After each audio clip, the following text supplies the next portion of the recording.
ये दो को अगर जल्दी निकालते हैं operators are the special keywords. Operators are the special keywords which are predefined in C library. पहली चीज सी लाइब्रेरी के अंदर मैंने कहीं बताया था कि जैसे रिजर्व वर्ड्स के अंदर कुछ रिजर्व वर्ड्स जो होते हैं सारे सारे वो प्री डिफाइंड होते हैं, पहले से मौजूद होते हैं, उनको पता होता है कि प्रोग्राम को पता होता है या कंपाइलर को पता होता है कि रिजर्व वर्ड्स हैं क्या, इसका इस्तेमाल है। तो इसी तरह ऑपरेटर्स भी कुछ स्पेसिफिक वर्ड्स होते हैं, जैसे आपके पास डॉलर का साइन है, एम्परसेंड का साइन है, जैसे मैंने कल बताया था, इसको हम एड्रेस कहते हैं, ठीक है, इसको एंड नहीं कहना, इसको एड्रेस कहते हैं, ठीक है।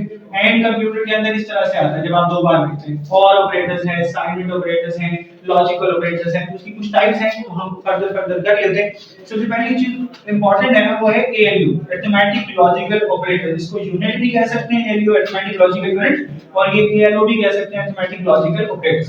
अब नाम से पता चल रहा है, पहला है अरिथमेटिक। अरिथमेटिक में सिर्फ इन विच mathematical functions are included only, मतलब जिसमें सिर्फ मैथमेटिकल फंक्शंस इस्तेमाल हो, एडिशन है, सब्ट्रैक्शन है, मल्टीप्लिकेशन है, डिवीजन है, एंड मॉड्यूलस है। अभी याद है मॉड्यूलस कहते हैं इसको, परसेंटेज नहीं कहना। हाँ, अगर मैथमेटिकल फंक्शन में इस्तेमाल कर रहे हैं तो इसको परसेंटेज भी कह सकते हैं। यूजुअली ये रिमाइंडर फाइंड आउट करने के लिए होता है, रिमाइंडर का तो पता है ना आपको, जो बाकी बच जाता है वो रिमाइंडर है, तो इसको मॉड्यूलस ऑपरेटर कहते हैं, ठीक है, इसको शॉर्ट फॉर्म में मॉड कहते हैं, या फिर अगर पूरा लिखना चाहते हैं तो मॉड्यूलस ऑपरेटर्स कहते हैं। उसके बाद आता है लॉजिकल ऑपरेटर्स।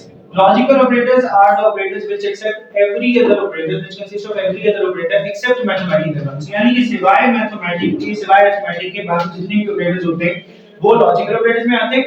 लेकिन लॉजिकल ऑपरेटर्स के अंदर हमारे पास तीन ऑपरेटर्स आते हैं जो हम स्पेसिफिकली इस्तेमाल करते हैं, एंड है, और नॉट है। अब एंड ऑपरेटर वो होता है, अब एंड का मतलब होता है और, उर्दू में तो और कहते हैं ना इसको, इसका मतलब होता है ये भी ठीक हो और वो भी ठीक हो। इसका मतलब है in which both the condition should be true, both the condition should be true, मतलब दोनों की दोनों कंडीशन क्या होनी चाहिए आपके पास, ट्रू होनी चाहिए। लाइक पहली कंडीशन तो ट्रू है, दूसरी भी ट्रू होगी तो आंसर आपके पास ट्रू आएगा, अदरवाइज ये मैं इसका ट्रू टेबल बता देता हूं, तो तीन से चार चीजें हैं नॉर्मली। उसके बाद आता है आपके पास और ऑपरेटर। और ऑपरेटर क्या होता है, in which at least one condition should be true, मतलब कम से कम एक कंडीशन तो होनी चाहिए जो ट्रू हो। और उसके बाद आता है नॉट। नॉट का मतलब होता है रेसिप्रोकल। रेसिप्रोकल का मतलब होता है उलट, जैसे x का रेसिप्रोकल होगा 1/x, जैसे मैथ्स में पढ़ा हुआ है आपने 10 का रेसिप्रोकल क्या होता है, कॉट होता है बेटा। क्या हो गया 1/10 क्या, 10 नहीं 10, मैथ्स में मैंने पहले इसलिए सिंपलाइज की, 10 का मतलब होता है तीन बर्गर नहीं है, हम तीन में नहीं बोलते, 10 यानी कि 10 थीटा का रेसिप्रोकल होता है cot थीटा, ठीक है। तो इसी तरह नॉट खुद ही रेसिप्रोकल है। Not reciprocal in the sense of किस तरह का रेसिप्रोकल है, लाइक जैसे इन विच if one condition is true, if one condition is true, then other is false, मतलब अगर एक कंडीशन ट्रू है तो दूसरी फॉल्स होगी, और पहली फॉल्स है तो दूसरी ट्रू होगी, सिंपल सी बात है। अपना इसका टेबल पढ़ लें जो हम ज्यादातर इस्तेमाल करते हैं, उसमें ना मैं तीन से चार चीजें बताऊंगा, आप लोग आते पेपर में आते हैं, आप लोग के पेपर में भी आता है ना कि ट्रूथ टेबल को ना तीन से चार तरीकों से इस्तेमाल किया जाता है। अरे सबसे पहले मैं एंड का बता देता हूं,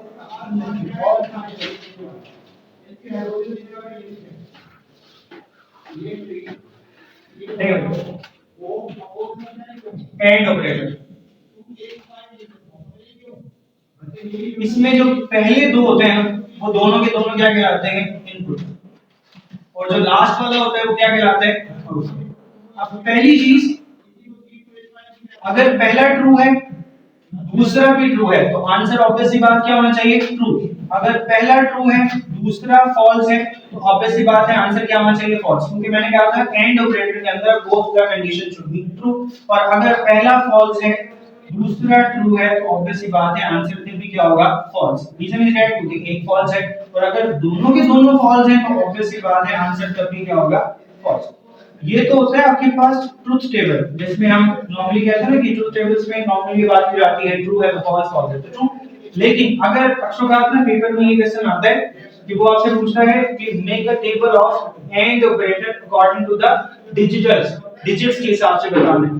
तो डिजिट्स के हिसाब से वन ट्रू डिनोट करता है वन को, और ये वन और आंसर क्या आ जाएगा आपके पास, वन। ऑब्वियसली बात, ये वाला आंसर इस जगह पे लिख रहा हूं नॉर्मली 1 1 1। इसी तरह अगर ये ट्रू है और ये फॉल्स है तो फॉल्स का मतलब होता है 0, आंसर क्या आएगा आपके पास 0। इसी तरह 0 1 तो आंसर क्या आएगा 0, 0 0 तो आंसर क्या आएगा 0। ये तो हो गया डिजिट से। अब वो अक्षर का पूछता है मेक अ ट्रूथ टेबल जो according to the voltages, current के हिसाब से पूछता है। तो अभी आप पूछ रहे थे ना तो क्लास में मैंने करंट मेजर करना है तो ये मेजर्स के हिसाब से, ठीक है, वोल्टेजेस के हिसाब से। 1 किसको डिनोट करते हैं, हाई को, किसको करते हैं, हाई। और ये होता है लो लो लो लो, ठीक है। तो ये आप तो जीनियस, आपको हर सब्जेक्ट आता है। आई नो, मुझे पता है। अच्छा ये तो हो गया आपके पास लो और हाई वोल्टेजेस के बारे में। अच्छा एक और होता है जिसके अंदर हम क्या इस्तेमाल करते हैं, तो बता सकते हैं, किसी को पता है? डिजिट्स में हो गया, वोल्टेजेस में हो गया, ट्रूथ टेबल्स के अंदर हो गया, और क्या होता है, उर्दू में ऑन और ऑफ में, उर्दू में नहीं, ठीक है। हाई का क्या मतलब होता है, ऑन, ये है ऑफ, ये भी क्या है ऑफ, और ये भी क्या है ऑफ, ये उफ वाला उफ, ये ऑफ ऑफ, ठीक है, बंद है, ठीक है। तो ये ज्यादातर आपसे पूछा जा सकता है, ये पूछा जाएगा डिजिट्स की फॉर्म में, ये पूछा जाएगा वोल्टेजेस की फॉर्म में, और ये जो पूछा जाएगा ये ऑन एंड ऑफ की फॉर्म में पूछा जाएगा, ऑन एंड ऑफ स्विचेस की मदद से, इसको स्विच कहते हैं, ठीक है। ये ना आपके पास ऐसे लोग में आता है, ये कभी-कभी ना घुमा के पूछ लेते हैं क्वेश्चंस कि आपने एंड का ट्रूथ टेबल बनाना है अकॉर्डिंग टू द स्विचेस। तो बड़ा परेशान रहता है, एंड का टेबल तो आता है लेकिन स्विचेस क्या होती है, ठीक है। तो अच्छा इस लगे आप ना ये भी बात कर लेते हैं, 10th क्लास में हमने पढ़ा तो था, कुछ इन बच्चों को याद नहीं होगा। एंड का रेसिप्रोकल क्या होता है, नेंड, क्या होता है, नेंड, यानी कि n मिला दें तो क्या बन जाएगा, नेंड। इसका इनपुट वही रहता है, आउटपुट चेंज हो जाता है सिंपली। तो मैं यहां लिख रहा हूं अगर 1 है तो 0, 0 है तो 1 1 1, ऐसे है। तो यहां पर अगर ट्रू है तो फॉल्स, और ट्रू ट्रू ट्रू, सिर्फ इनपुट वही रहेगा, आउटपुट चेंज हो जाता है। तो इसी वजह से हम इसको किसमें मेजर करते हैं, ये NAND ऑपरेटर, इसका रेसिप्रोकल हो जाता है, AND का रेसिप्रोकल है NAND। इसी तरह और का टेबल होता है, और का ट्रूथ टेबल भी सेम टू सेम ऐसे ही होगा। बाकी खुद बना लीजिएगा, तीन बता रहा हूं मैं सिर्फ नॉर्मली। पहला इनपुट है, दो इनपुट्स होते हैं और एक आपके पास आउटपुट है। पहला ट्रू दूसरा भी ट्रू तो आंसर क्या आएगा, ट्रू। पहला ट्रू दूसरा फॉल्स तो आंसर क्या आना चाहिए, ट्रू। रीजन क्योंकि ऑल ऑपरेटर में at least one condition should be true. False true, answer क्या है, ट्रू। फॉल्स फॉल्स, ऑब्वियस सी बात है आंसर क्या आएगा, फॉल्स, सिंपली। और अगर ये हुआ हाई और लो के मुताबिक तो ये क्या होगा, high high high high high high क्या, I'm under the water, please help me. under the water, Under the water. I'm under the water। अच्छा बाकी बिल्कुल कर लीजिएगा इस हिसाब से। और नॉट का सिंपल सा होता है, एक इनपुट है बेचारे का और एक आउटपुट है। अगर ये ट्रू है तो दूसरा क्या होगा, फॉल्स, और अगर पहला फॉल्स है तो दूसरा क्या होगा, ट्रू, ठीक है, सिंपल सी बात है। अच्छा और का रेसिप्रोकल क्या होता है, नॉट। n को याद है तो उसके साथ क्या बन जाएगा, नॉट। तो इसका मतलब है इसका भी आउटपुट सिर्फ और सिर्फ चेंज होगा। तो ये क्या है आपके पास, हाई, तो ये क्या हो जाएगा, लो लो लो और हाई, सिंपल। बाकी सारा वही रहेगा। अच्छा नॉट का कोई रेसिप्रोकल नहीं होता क्योंकि नॉट खुद अपने आप में ही एक रेसिप्रोकल है, सिंपल सी बात है, ठीक है।